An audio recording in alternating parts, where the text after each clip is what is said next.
Desvanecidos. Perdidos sin dejar rastro. Estos son los misterios de aquellos cuyos viajes tienen un comienzo, pero no un final. La fuga de Alcatraz, la evasión más famosa de todos los tiempos. ¿Demostrará la investigación que los presos no se ahogaron? Brasil era su destino final. Amelia Earhart. Durante 80 años muchos creyeron que se estrelló y murió. ¡Espera! ¿Cuál es su posición? ¿Podría una fotografía demostrar que sobrevivió? Les encerraron en una cárcel. D.B. Cooper robó $200.000 y saltó de un avión para no volver a ser visto. ¿Sería porque él era en realidad ella? Nunca encontraron a D.B. Cooper porque escapó disfrazado de mujer. Del primer icono femenino de la aviación estadounidense a genios criminales fugados, hemos encontrado nuevas pruebas que podrían revelar la verdad y acercarnos más a descifrar estos misterios sin resolver, los desaparecidos. La fuga de Alcatraz.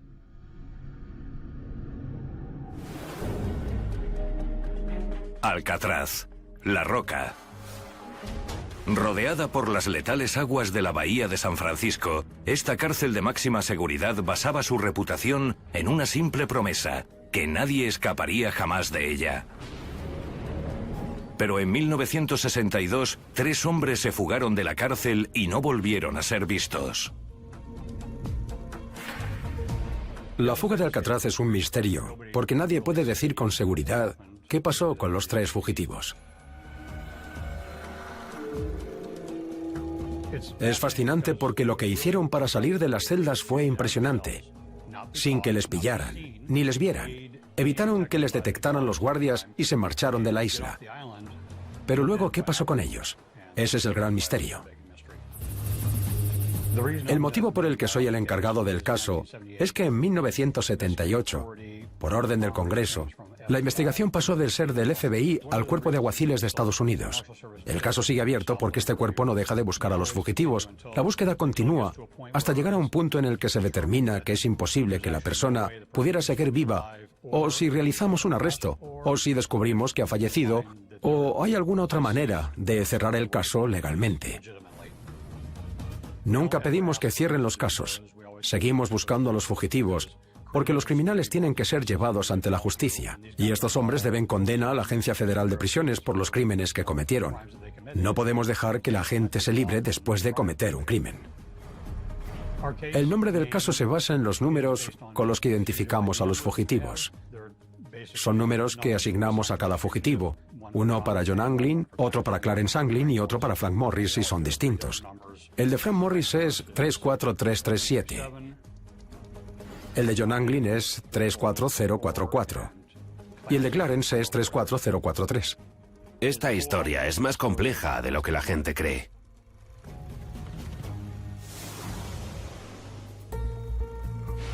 En 1962, 2 hermanos y presos de Alcatraz, Clarence y John Anglin, que habían sido condenados por atraco, empezaron a planear la fuga. Otros 2 presos, Frank Morris y Alan West, se unieron al plan.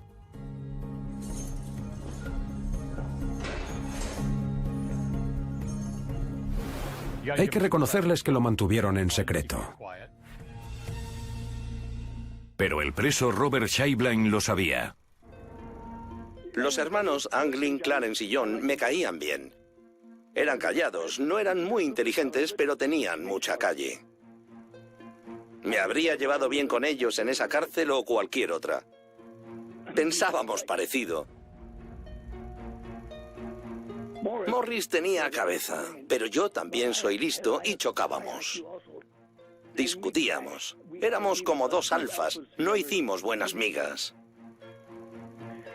Y Alan West era como un perrillo ladrador, un agitador y un bocazas. Hablaba demasiado como para asociarme con él. No le contaba nada, porque no confiaba en que no lo soltara. Las celdas de los hermanos Anglin, Morris y West estaban en mi fila, y cuando íbamos al comedor, caminábamos juntos y les oía. Les dije directamente, ¿cuánta gente ha intentado escapar y no lo ha conseguido? ¿Vais a hacerlo en mitad de la noche sin que os pillen?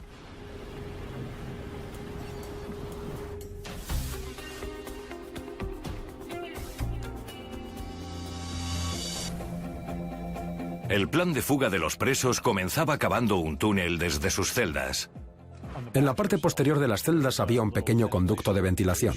Lo cincelaron hacia arriba y hacia los lados para agrandar el agujero, y luego hicieron rejillas de cartón parecidas a la original. A no ser que un guardia entrara y la empujara o la tocara, no sabría que la habían reemplazado.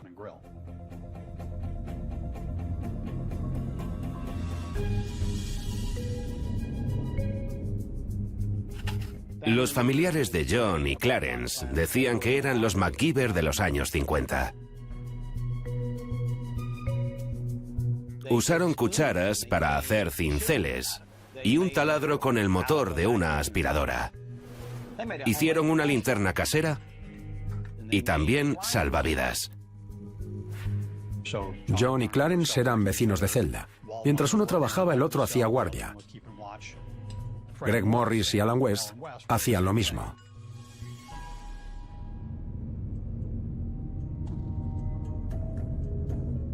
Alcatraz era una cárcel de máxima seguridad y privilegios mínimos. Los presos tenían poca comunicación con el mundo exterior y había mucha seguridad.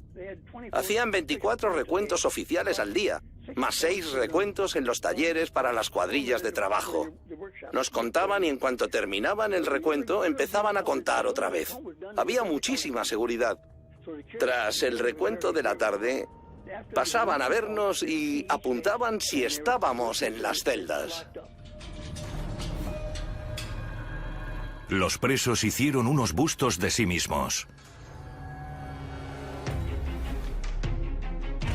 Usaron pasta, pegamento, papel maché y las hicieron a su semejanza. Y lo hicieron bastante bien. Clarence Anglin era el barbero, me cortaba el pelo, así que puede que lo usara para su busto. 11 de junio de 1962, 9:30 de la noche. Los presos entran en acción, retiran las rejillas y gatean por los conductos de ventilación hasta el tejado. Pero Alan West fracasa en el intento y se ve obligado a regresar. Alan West no salió del bloque de celdas porque no había hecho el túnel lo bastante ancho.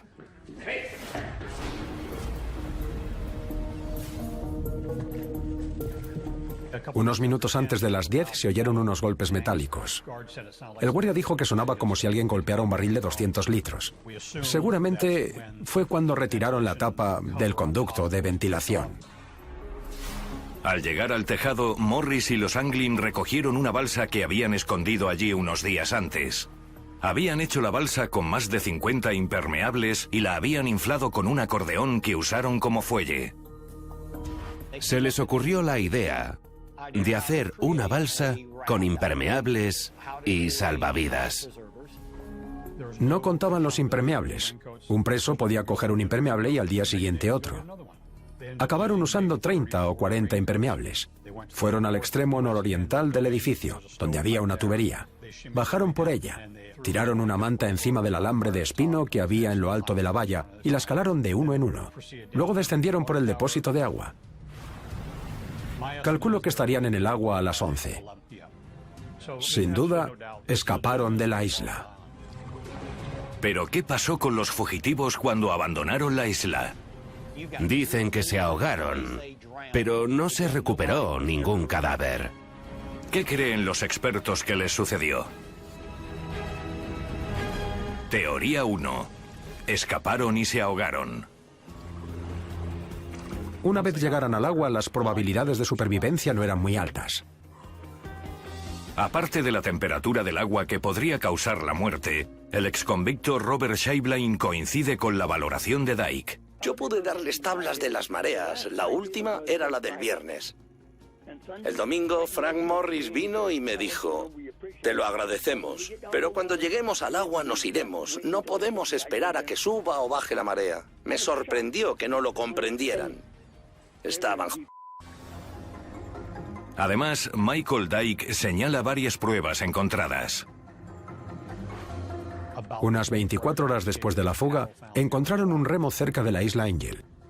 Y 2 días después recuperaron un paquetito que estaba hecho con la misma tela impermeable. Cuando lo abrieron, dentro estaban los efectos personales de John y Clarence Anglin. Fotos, notas escritas por ellos y fotos familiares. Pero otros no están tan seguros. Incluso algunos familiares creen que los presos sobrevivieron y prosperaron. Acabaron en Brasil y llevaron una buena vida. Teoría 2. Escaparon y sobrevivieron. Si queréis saber qué pasó de verdad, preguntad a algún familiar y os diremos con total seguridad que sobrevivieron. Salieron de la isla y se marcharon a Brasil. Llevaron una buena vida. Supusieron que remarían hasta la isla Angel. Ellos querían que las autoridades creyeran que iban al norte y fueron al sur. Widener descarta la posibilidad de que sus tíos se ahogaran. Dicen que los 3 se ahogaron, pero no se recuperó ningún cadáver. Yo mismo he nadado allí. Pude entrenar y nadar casi 2,5 kilómetros en esas aguas en 38 minutos. Y sé mucho sobre John y Clarence. Eran buenos nadadores. El lugar donde crecieron, la bahía de Tampa, se parece mucho a la de San Francisco. Y nadaban mucho allí. Si nos fijamos en la fotografía de uno de los salvavidas que encontraron, la correa de la espalda estaba atada. ¿Dices que alguien se ahogó con ese salvavidas? ¿Que salió flotando y lo encontraron, pero no el cuerpo? Widener afirma tener información detallada sobre el viaje de sus tíos a Brasil, pero es reacio a compartirla. Algunos miembros de la familia sabían que estaban en Brasil. Tuvieron que hacer una parada de camino a Brasil. No puedo hablar de eso. Con cuidado de no revelar demasiado, Widener enseña una fotografía realizada años después por un amigo de la familia llamado Fred Brissi. Ellos quisieron que les hiciera esta foto. Querían que su familia supiera que estaban bien. ¿Qué probabilidades hay de que Brissi fuera a hacer una foto de 2 hombres en Brasil que se parecieran tanto a ellos 2? Mi madre vio la fotografía y los reconoció. John es el rubio y Clarence el moreno. John tenía una cicatriz en la mejilla que se hizo cuando era joven. En la cara de ese hombre se ve una cicatriz. Clarence fumaba mucho, y si os fijáis en su bolsillo, se ve un paquete de cigarrillos. En una ocasión, los hermanos se arriesgaron a que los capturaran cuando volvieron a casa a un funeral. Mi abuelo murió en 1989, y estoy casi seguro de que vinieron. Otros familiares los vieron. Cuando la familia llegó a casa, había un jarrón en la mesa con una docena de rosas y una tarjeta. No voy a decir qué ponía, pero todos los miembros de la familia supieron que era suya.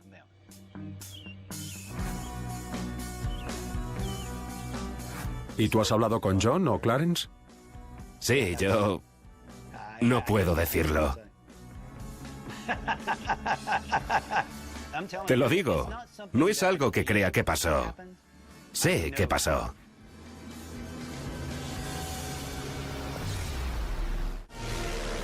En 1937 hubo otra desaparición misteriosa que llamó la atención del mundo entero. ¿Me reciben? Amelia Earhart se desvaneció durante su intento de dar la vuelta al mundo en avión. Nuevas pruebas sugieren que podría haber sobrevivido. 1937. Una tragedia impactó a los estadounidenses. Amelia Earhart, la primera mujer que había sobrevolado en solitario el Atlántico, desapareció durante la última etapa de su intento de dar la vuelta al mundo. Desapareció de la faz de la Tierra sin dejar rastro. ¿Qué le pasó a Amelia Earhart?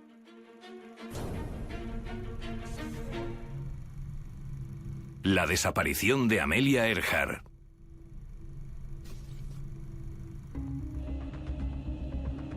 ...2 de julio de 1937... Amelia Earhart y su navegante se preparaban para el último tramo de su viaje. Estaba en Lae, Nueva Guinea, desde donde iba a despegar con su bimotor, un Electra Lockheed, hasta una isla en el centro del Pacífico, llamada Isla Howland, a unos 4.000 kilómetros. La isla Howland es una franja de tierra de tan solo 2 kilómetros de largo, apenas lo suficiente como para aterrizar el Lockheed. Sería como despegar de noche en San Diego y sin ningún tipo de indicadores, encontrar al día siguiente Central Park en Nueva York. Una serie de vuelos con los que había batido muchos récords habían convertido a Amelia Earhart en una heroína. En 1935, Amelia Earhart vuela con su Lockheed desde Honolulu hasta Auckland. Es la primera mujer en sobrevolar el Pacífico en solitario, recorriendo esta distancia en 18 horas y 16 minutos.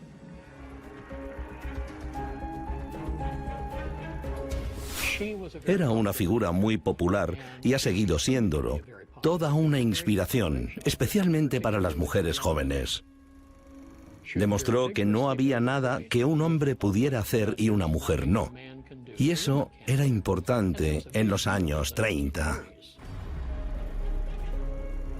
Earhart era muy carismática. Dio discursos por todo el país. Fue un modelo para mucha gente y este vuelo era importante porque iba a ser el primero realizado por una mujer alrededor de la parte más ancha del globo. Iba a dar la vuelta al mundo solo por la emoción. Earhart se asoció con un navegante, Fred Noonan. Quiero aterrizar allí. Era uno de los mejores navegantes aéreos de la época. A las 10 de la mañana, hora local, despegó hacia la isla Howland, a unas 2.000 millas náuticas de allí. Recibido. Durante varias horas, Earhart mantuvo contacto intermitente por radio con el aeródromo. Pero sobre las 3 de la tarde envió un mensaje insinuando que se avecinaban problemas. Un banco de nubes la obligó a cambiar de altitud.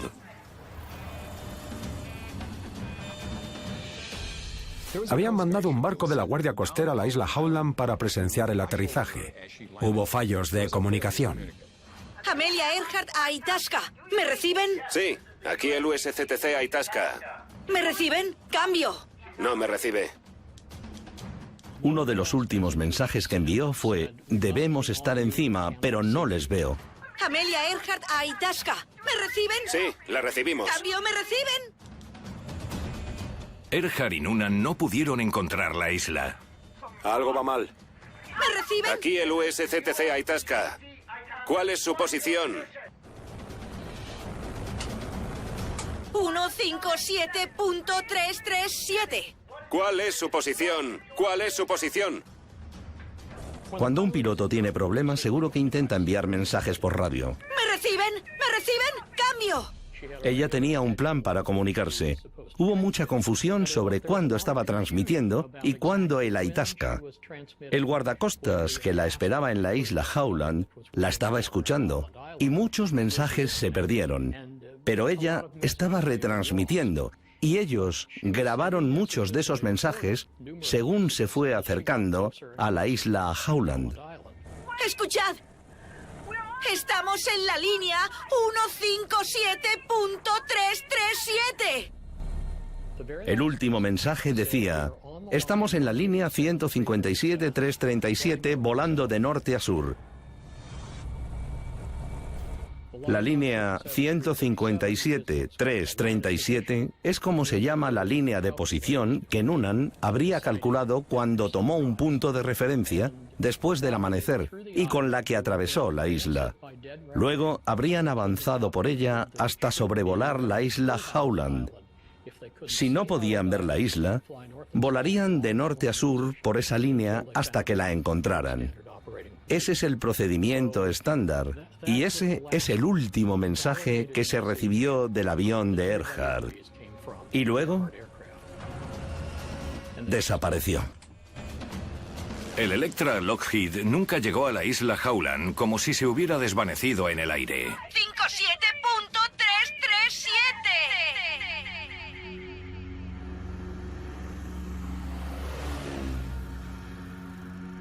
nunca encontraron a piloto y navegante. Después de 16 días cancelaron su búsqueda. 80 años después, aún nos preguntamos qué le pasó a Amelia Earhart. Teoría 1. Se estrelló y se ahogó. La teoría principal es que Amelia Earhart se estrelló en el océano. El avión se hundió y no volvió a ser visto. Aquí el USCTC Itasca. ¿Cuál es su posición? Hubo un gran fallo de comunicación entre Earhart y el guardacostas, el Itasca. ¿Me reciben? ¡Cambio! Ella operaba en una frecuencia en la que apenas podían oírla. ¿Me reciben? ¡Cambio! Ellos operaban con código Morse y ella no sabía utilizarlo. ¡Esperen! ¡No! ¡No! Hago todo lo que puedo. Prueba con todo. Eso hago, no sé. ¡Por favor! ¿Me reciben? ¡Cambio! Ellos la oían y hubo un momento en que ella también. ¿Me reciben? ¿Por qué no transmitió más? A pesar de sus impresionantes hazañas en el mundo de la aviación, Earhart había asumido un riesgo con este reto. Cuando Amelia Earhart comenzó ese vuelo a principios de junio de 1937, llevaba muy pocas horas de vuelo en un Lockheed 10. No conocía muy bien ese avión.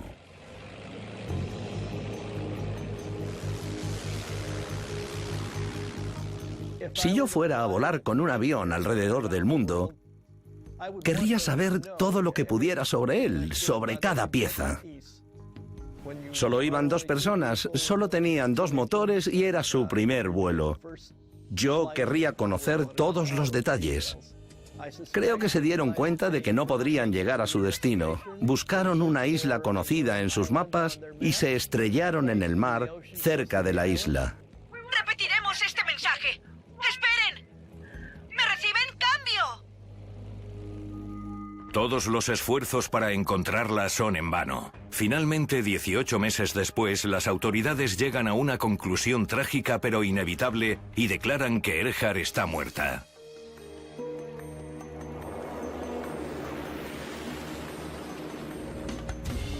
Pero eso no ha impedido que la gente se pregunte si la joven habría sobrevivido.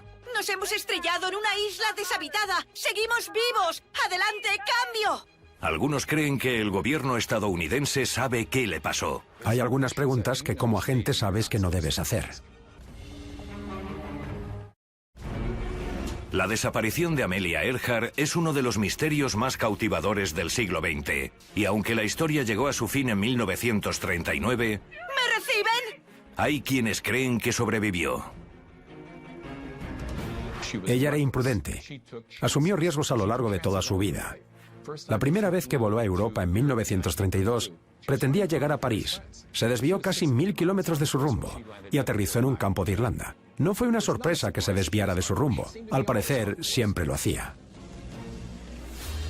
El arqueólogo Tom King cree que Earhart y Noonan se desviaron de su rumbo y realizaron un aterrizaje de emergencia en una isla a 560 kilómetros de Howland. Teoría 2. Se estrelló y sobrevivió en una isla.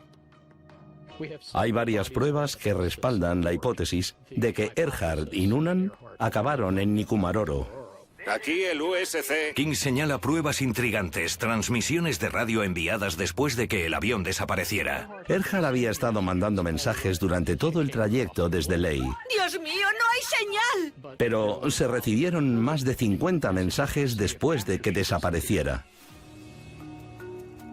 Según King, varias de las transmisiones fueron recibidas los días siguientes a la desaparición y según una revelación impactante, pudieron localizar el origen de la emisión en las inmediaciones de Nikumaroro. No se pasaron de largo. Habían trazado una línea y avanzaron por ella de forma que iban acercándose a la isla Howland. Teóricamente, si no podían ver la isla, tendría que estar al norte o al sur a lo largo de esa línea 157-337. Creemos que probablemente se desviaron al sur de esa isla y llegaron a Nikumaroro. Desde allí pudieron enviar más mensajes, pero cuando subió la marea, el avión se soltó del arrecife, se lo llevó el oleaje y en ese punto se quedaron abandonados y sobrevivieron allí un tiempo hasta que murieron. Y King tiene pruebas físicas. En 1940, unos colonos que habían llegado a la isla encontraron 13 huesos humanos. Los midieron, los analizaron y hemos enviado esas medidas a antropólogos forenses modernos que han llegado a la conclusión de que probablemente esos huesos pertenecieran a una mujer adulta europea de la altura aproximada de Earhart. King es miembro de un grupo sin ánimo de lucro llamado Tiger. Tiger es el acrónimo en inglés de Grupo Internacional para la Recuperación de Aeronaves Históricas. Resolvemos misterios de la aviación, misterios históricos. Hemos realizado una investigación arqueológica durante 3 años. Alguien acampó en esa isla, pescó, recogió marisco y comió aves que no vivían en la isla y se encontraron varios objetos, como los restos de maquillaje de los años 30, del tamaño y forma que se veía en fotos de Earhart de la época.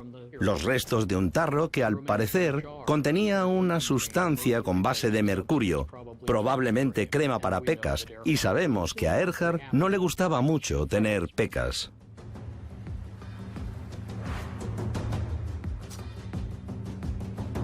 Hay otra explicación de lo que podría haberle pasado a Earhart: caer en manos enemigas. Teoría 3. Se estrelló y fue capturada. Esto fue lo que les pasó. Su avión se estrelló y los japoneses los capturaron. Creo que les llevaron en avión hasta Saipan. Pasaron un tiempo en la cárcel y luego pasaron a arresto domiciliario. La relación entre el gobierno japonés y el estadounidense en 1937 era muy difícil. Éramos el enemigo de Japón y Japón era nuestro enemigo. Esta impactante afirmación viene de Les Kinney, un agente federal jubilado. Cuando era un joven agente de la Oficina de Inteligencia Naval, mi jefe empezó a hablar sobre ir a Saipan para investigar a Amelia Earhart. Yo dije, si la postura oficial es que se estrelló y se hundió, ¿para qué vamos a ir a Saipan? Entonces él me miró mal. Como agente hay algunas preguntas que no debes hacer. Igual que Tom King, Kinney cree que Earhart se desvió y se vio obligada a aterrizar, pero no en Nikumaroro, al sudeste, sino en el atolón Mili, una franja de tierra controlada por los japoneses a más de 1000 kilómetros al noroeste de la isla Howland. Se estaba quedando sin combustible y aterrizó en las Islas Marshall. Algunos testigos lo vieron. 2 jóvenes estaban pescando y dijeron que habían visto a blancos salir de un avión y que habían inflado un bote amarillo. Obviamente ellos nunca habían visto una balsa hinchable. Kinney cree que la señal de radio de Earhart fue interceptada por los japoneses. ¡Adelante, cambio! No tardaron mucho en averiguar su posición. Acabó en Jaluit, que es el cuartel administrativo general de las Islas Marshall, donde tenían una oficina militar. Kinney señala una nueva prueba polémica. Encontré una foto en los archivos nacionales en 2012. Se trataba de una escena en un puerto de Jaluit. Le grité a mi mujer, Jean, ven aquí, mira esto. Y ella no dudó. Dijo, esa persona en el fondo de espaldas a la cámara es Amelia Earhart. Yo le pregunté si reconocía a Noonan y me dijo que estaba ahí. Al fondo está el barco Kosu. Se ve una barcaza y un avión en la popa. Y he encontrado el cuaderno de bitácora del Kosu. El Kosu estuvo allí en julio de 1937, en las fechas que ella habría estado en Jaluit. Kinney cree que pasaron poco tiempo en Jaluit antes de ser llevados a Saipan y acabar en la cárcel. El gobierno estadounidense probablemente supiera que Earhart y Noonan habían sido capturados por los japoneses. No podíamos permitirnos entrar en guerra con Japón en plena depresión. Así que ella encontró su final allí. Creo que murió de disentería. La versión de Kinney se aleja mucho de la teoría de que se perdieron en el mar. ¿Es posible que Amelia Earhart pasara sus últimos días en una cárcel japonesa? La mayor parte de mi investigación demuestra que lo que pensaba que era cierto no lo era. Pero nunca he podido hacer eso con la foto. Y me hago la pregunta, ¿podría defenderlo en un juzgado durante un proceso penal? Se perdió en el mar, tuvo un accidente y naufragó, o fue capturada por fuerzas enemigas. Seguimos sin saber qué pasó en realidad con la heroína Amelia Earhart, al menos por ahora. ¿Cuál es su posición? Soy Amelia Earhart. ¿Me reciben? De alguien que se perdió en el mar, pasamos al aire con el caso del secuestrador D.B. Cooper, que sigue fascinando al mundo. ¿Eres D.B. Cooper? Un secuestro aéreo. Abrió el maletín y ella vio la bomba. Un rescate.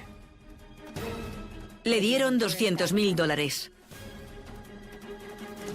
Y un salto al cielo nocturno. Nadie sabe exactamente dónde desapareció D.B. Cooper.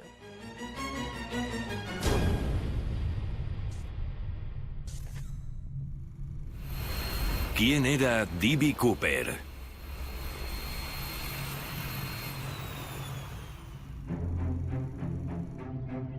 Jueves 24 de noviembre de 1971. Un hombre misterioso embarca en el vuelo 305 de Northwest Airlines. Un caballero compró un billete en Portland, Oregón, para un vuelo de 30 minutos hasta Seattle.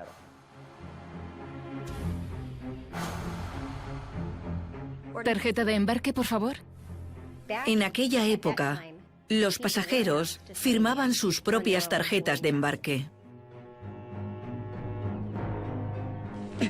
Él firmó como Dan Cooper. Bienvenido a bordo.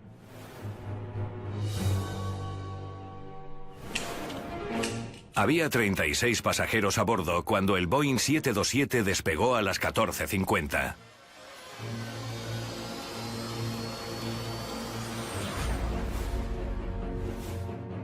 Dan Cooper le dio una nota a una azafata que se la guardó en el bolsillo. ¿Nos la colocamos así? El caballero intenta llamar su atención. Ella entiende que debe leer la nota, así que la saca y la lee. En ella ponía: señorita, tengo una bomba. Siéntese a mi lado. Y decía que secuestraría a los pasajeros del avión a menos que le dieran $200.000 y 4 paracaídas. Informó al piloto que inmediatamente contactó con control de tráfico aéreo. El avión rodeó el aeropuerto, mientras las autoridades conseguían el dinero y los paracaídas. Son las 17:24. El avión aterrizó en Seattle y liberaron a los pasajeros. Una de las azafatas se quedaría, así que bajó y subió a bordo los paracaídas y el dinero. El secuestrador pidió que llevaran el avión a México DF y solicitó que volara de forma poco habitual. El avión debía mantenerse a menos de 3.000 metros y volar a 320 kilómetros por hora o menos. En la cabina, la tripulación se da cuenta de que no tienen suficiente combustible para llegar a México y planean parar en Reno, Nevada, para repostar, cuando de pronto... ¿Qué pasa ahí detrás? Se ha encendido la luz de alarma. El piloto se fija en que se ha encendido una luz que indica que se ha abierto la puerta trasera. El avión continúa su ruta y llega hasta Reno.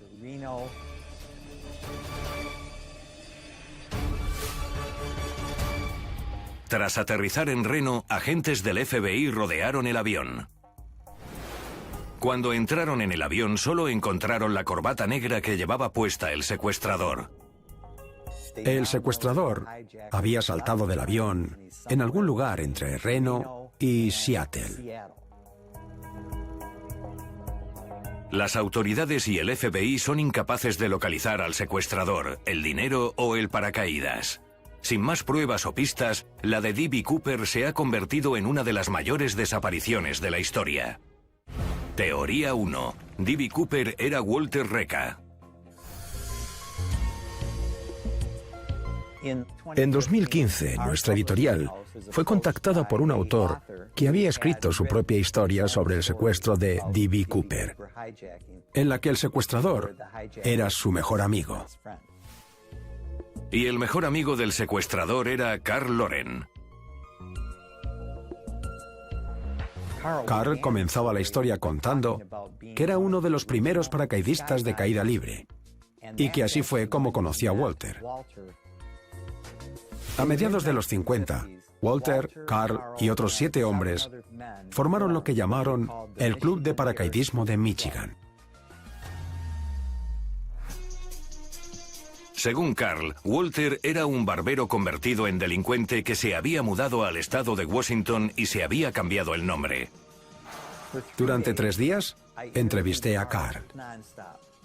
En un momento dado, cuando estaba recogiendo el equipo, me fijé que en el rincón había una caja. Le pregunté qué había dentro y me dijo que eran las cintas en las que había grabado conversaciones telefónicas con el secuestrador. ¿Eres D.B. Cooper? Walter vivía en Michigan. Carl y él se reunían una vez al año en Michigan o Florida para charlar sobre sus días como paracaidistas. Entre esas visitas, Walter y Carl hablaban a menudo por teléfono. En las cintas, Walter y Carl hablaron sobre el secuestro. Walter contó cómo lo había hecho, dónde había aterrizado y qué había hecho con el dinero. Cuando subiste al avión, cuando te metiste dentro y cerraron la puerta, ya te habías decidido. No tenía claro cómo iba a salir. Solo me vino a la mente y lo hice.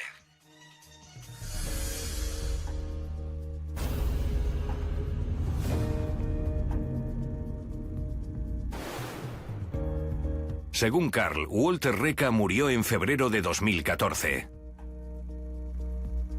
Brindo por cualquiera que haya saltado de un 727. Tengo una historia que contaros. Pero no todo el mundo está convencido de que Walter Reca sea el hombre que secuestró el avión. Me llamo Rina y creo que D.B. Cooper era mi padre. El motivo por el que nunca le encontraron es porque escapó disfrazado de mujer.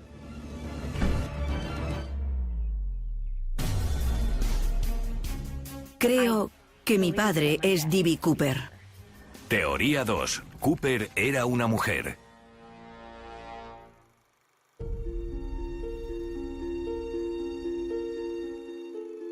Esta sorprendente afirmación la hace Rina Rudel, cuyo padre sirvió en la Marina Mercante y en la Armada estadounidense.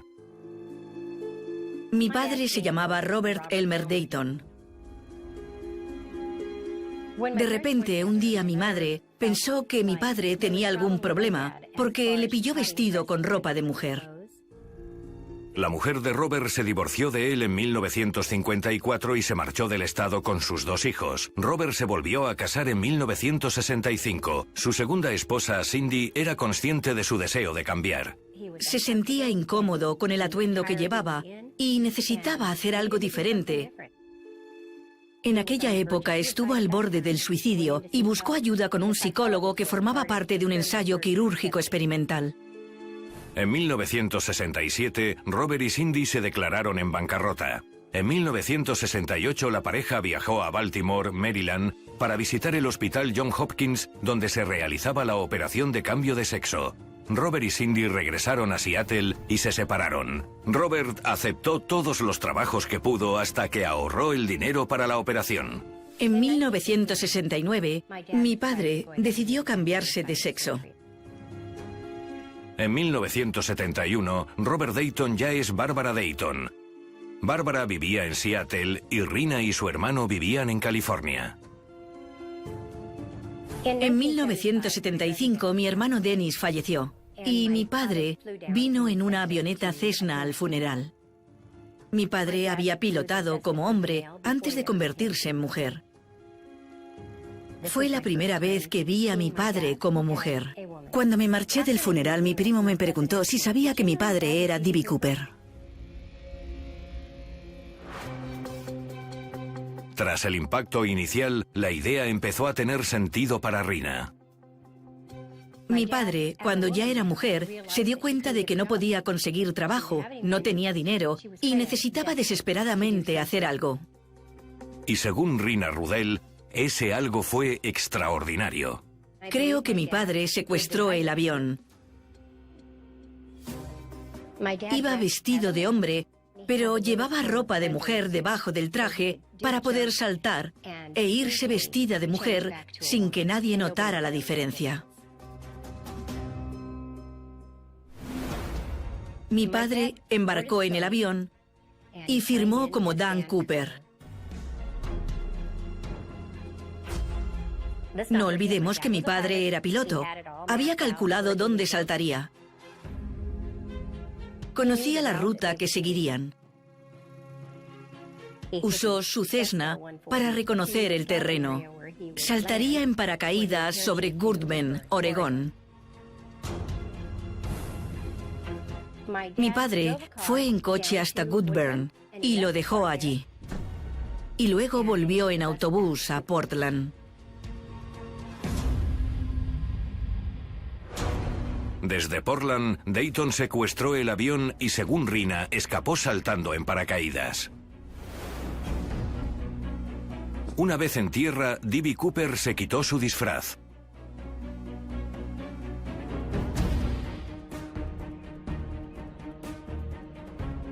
Bárbara se fue en coche tranquilamente porque buscaban a un hombre, no a una mujer. Para respaldar esta historia, Rina recurre al análisis que realizó un grafólogo de la firma de D.B. Cooper en la tarjeta de embarque. Cuando mi padre estaba en la Marina Mercante, escribía cartas a sus padres. Cogieron esas cartas, las pusieron junto a la firma y coincidieron. Esta es la carta. Y esta la tarjeta de embarque. Se puede ver que son casi idénticas. El análisis grafológico dijo que no podrían parecerse más. En 2006, Rina obtuvo el historial médico y psiquiátrico de Bárbara y descubrió algo que le sorprendió. Unas semanas después del secuestro, volvió al psiquiatra y este no podía creerse que de pronto él quisiera seguir viviendo. Eso me indica que había sucedido algo. ¿Podría ese algo ser el rescate de $200.000? Como última prueba, Rina comparte una carta que su hermano y ella recibieron de su padre unas semanas antes del secuestro. La carta es de noviembre de 1971. Siento el daño que esto debe haberos causado, pero los dos tenéis toda la vida por delante. Por favor, no me odiéis por lo que he hecho. La vida está llena de cosas inesperadas. Bárbara Dayton, Robert Dayton.